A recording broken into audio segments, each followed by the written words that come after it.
Oğuz kan hatırına. Vurun Oğuzlar vurun Allah aşkına, şanlı atam Oğuz kan hatırına.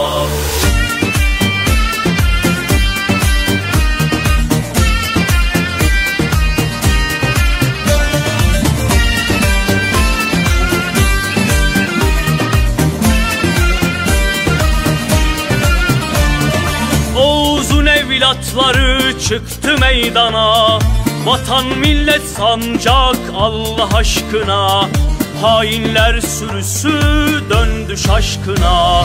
Vurun Oğuzlar vurun Allah aşkına, şehit olmuş eş dost kardeş hatırına.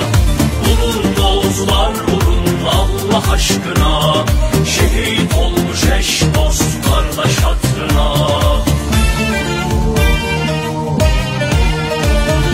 15 Temmuz milat oldu bizlere, 7 düelde rezil oldu kefere. Şehadet getirin çıkın sefere. Vurun Oğuzlar vurun Allah aşkına, soylu atam Osman Gazi hatırına. Vurun Oğuzlar vurun Allah aşkına, soylu atam Osman Gazi hatırına.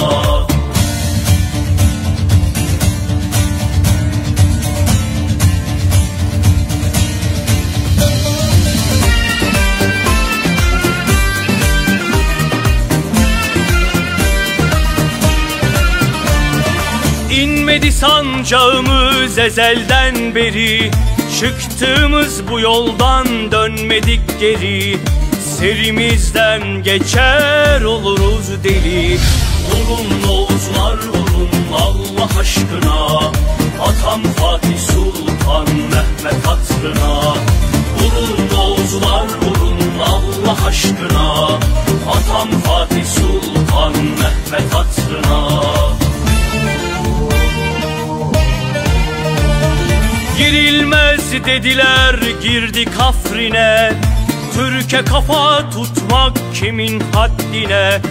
Dünya 5'ten büyük böyle biline. Vurun Oğuzlar vurun Allah aşkına, Ulu Hakan Abdülhamit hatırına. Vurun Oğuzlar vurun Allah aşkına, Ulu Hakan